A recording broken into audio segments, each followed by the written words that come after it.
बज रहा है। अब विदेशी मीडिया सवाल पूछ रहा है कि प्रधानमंत्री नरेंद्र मोदी प्रेस कॉन्फ्रेंस क्यों नहीं करते हैं। जी हां, 12 साल हो गए हैं, उन्होंने अब तक किसी प्रेस कॉन्फ्रेंस को संबोधित नहीं किया और अब वो विदेशों में बच नहीं पा रहे हैं। या तो पत्रकार जब उनसे सवाल पूछते हैं तो उनके पास कोई जवाब नहीं होते, या पत्रकार ये कह रहे हैं कि हम यहां जहां खड़े हुए हैं हम इससे ज्यादा जा सकते क्योंकि जाने की अनुमति नहीं है। और हमसे क्या बताया जाता है? प्रधानमंत्री नरेंद्र मोदी विश्व गुरु हैं जो सवालों का जवाब नहीं दे सकते। आप जानते हैं दोस्तों, विदेश मंत्रालय के एक अधिकारी से प्रधानमंत्री की ऑस्ट्रेलिया और न्यूजीलैंड की यात्रा में सवाल पूछा गया कि प्रधानमंत्री नरेंद्र मोदी सवाल क्यों नहीं पूछते। और क्या आप जानते हैं, विदेश मंत्रालय के अधिकारी ने निहायत ही वाहियात या सरल शब्दों में कहा जाए टुच्चा बयान दिया। जानते हैं उन्होंने क्या कहा?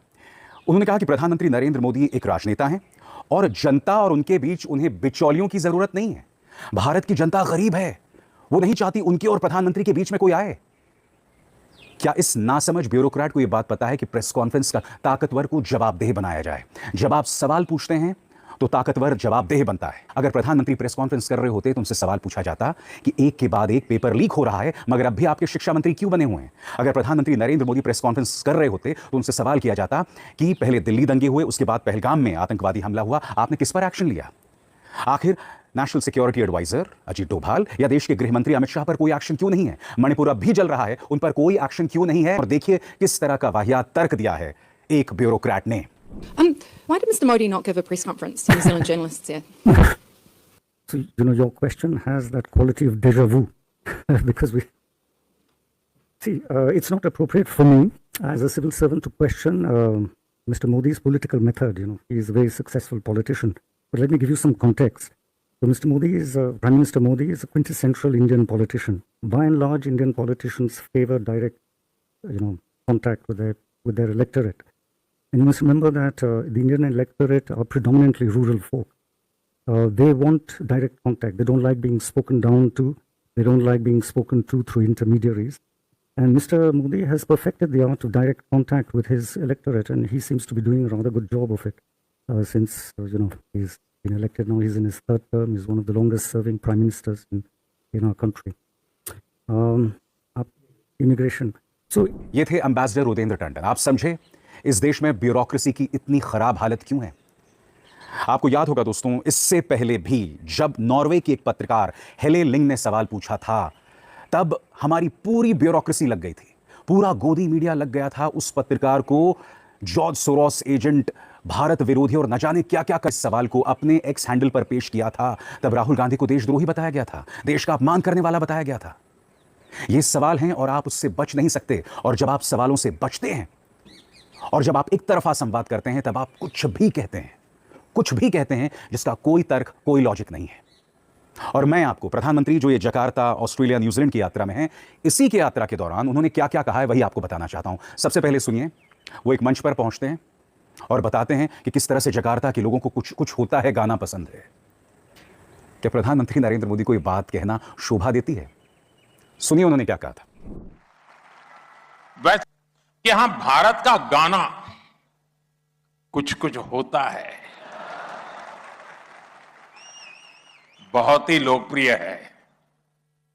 आज मैंने प्रेसिडेंट प्रबोवो इस पर कहा कि जब भारत और इंडोनेशिया साथ मिलकर चलते हैं तो कुछ कुछ से भी आगे बढ़कर बहुत कुछ होता है।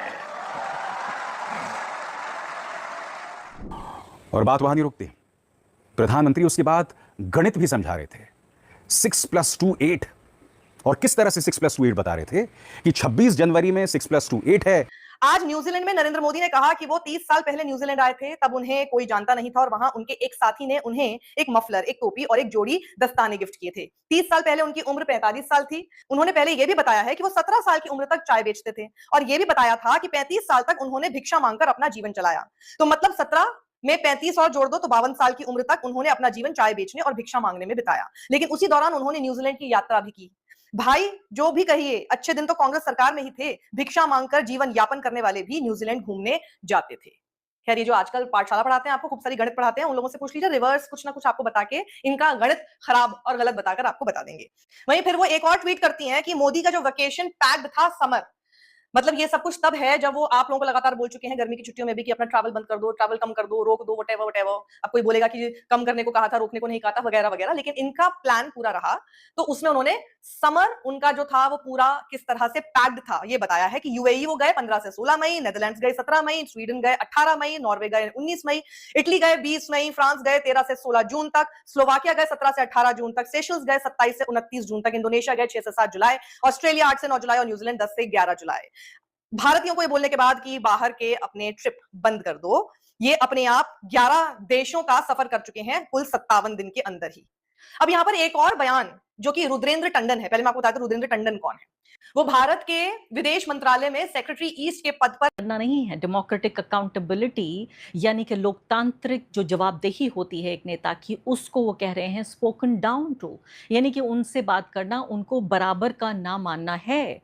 ये इतनी अजीब बात है जिसको सोचकर हैरानी हुई कि देखिए ये वही टंडन जी हैं हमारे, मैंने कहा बड़े योग्य व्यक्ति रहे होंगे, राजदूत तक के पद पर बैठे हैं, बड़ी अच्छी अंग्रेजी बोल रहे हैं, उन्होंने संविधान की किताब भी पढ़ी होगी, संविधान की किताब में भारतीय नागरिकों के क्या अधिकार हैं, क्या उनकी जो आज़ादियां हैं, इसके अलावा उन्होंने प्रेस के बारे में भी ज़रूर पढ़ा होगा कि किसी भी लोकतांत्रिक नेता का ये पहला फ़र्ज़ होता है, पहले फ़र्ज़ में से एक होता है कि वो किस तरह से जो आम जनता है उससे बातचीत करें पत्रकारों के ज़रिए। यानी कि एक नेता अगर प्रेस कॉन्फ्रेंस नहीं करता, उसने पूरे 12 साल के कार्यकाल में प्रेस कॉन्फ्रेंस नहीं की है, तो आप बताइए कैसे उसको ये माना जाए कि वाकई वो एक लोकतांत्रिक देश का संचालन कर रहा है। सबसे पहले जब नेता डेमोक्रेटिक अकाउंटेबिलिटी से यानी सवालों से बचते हैं पत्रकारों के, तो सीधे तौर पर पता चलता है कि वो अब लोकतांत्रिक व्यवस्था से तानाशाही व्यवस्था की तरफ आगे बढ़ रहे हैं। तो ये बात उन्होंने कही, बहुत हैरानी की बात है कि पूरे तरीके से जो बेसिक दलील है मैं कहती हूँ उसी के बिल्कुल खिलाफ है।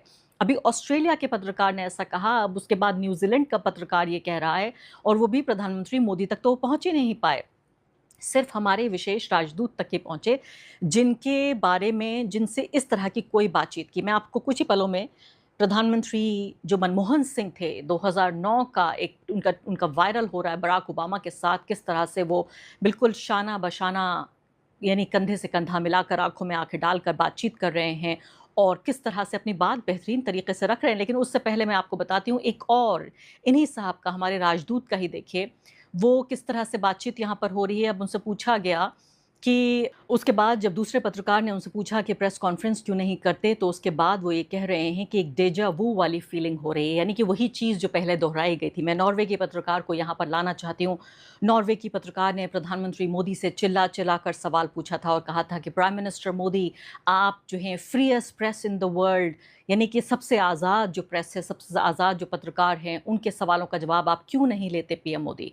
उसके बाद हमने देखा था कि वो विदेश मंत्रालय की एक प्रेस कॉन्फ्रेंस का हिस्सा थी और उस प्रेस कॉन्फ्रेंस में भी उन्होंने सवाल पूछने की जब बात कही तो हमारे विदेश मंत्रालय के प्रवक्ता ने, उन्होंने किस तरह से उनको 5-7 मिनट का लंबा भाषण दिया था और उनसे कहा था कि हम 5000 साल या 7000 साल पुरानी हम सभ्यता हैं और हमारे यहाँ हमेशा ये देखिए कि किस तरह से हम हमेशा तरक्की करते रहे हैं और हमारे यहाँ जो अल्पसंख्यक हैं उनके अधिकारों का हम पूरे तरीके से ख्याल रखते हैं, उनकी आज़ादी का हम ख्याल रखते हैं। लंबा चौड़ा भाषण लिया था। हेला लिन यहाँ पर आ गए, उन्होंने इस ट्वीट को कोट करते हुए कहा कि अच्छा लगा मुझे कि दूसरे जो देशों के लोग हैं वही डिस्कशन, उसी चर्चा को आगे बढ़ा रहे हैं जिस चर्चा को मैंने एक तरह से हवा दी या मैंने शुरुआत की कि भारत में जो लोकतांत्रिक और जो प्रेस की आज़ादी है वो किस तरह से लगातार कम हो रही है। हेला लिन, जी हाँ, 26-27 साल की ये पत्रकार जिसका मैंने इंटरव्यू भी किया था, उस पत्रकार ने यहाँ पर भारत के प्रधानमंत्री के लिए कह रही हैं और भारत की प्रेस के लिए वो कह रही हैं कि मेरा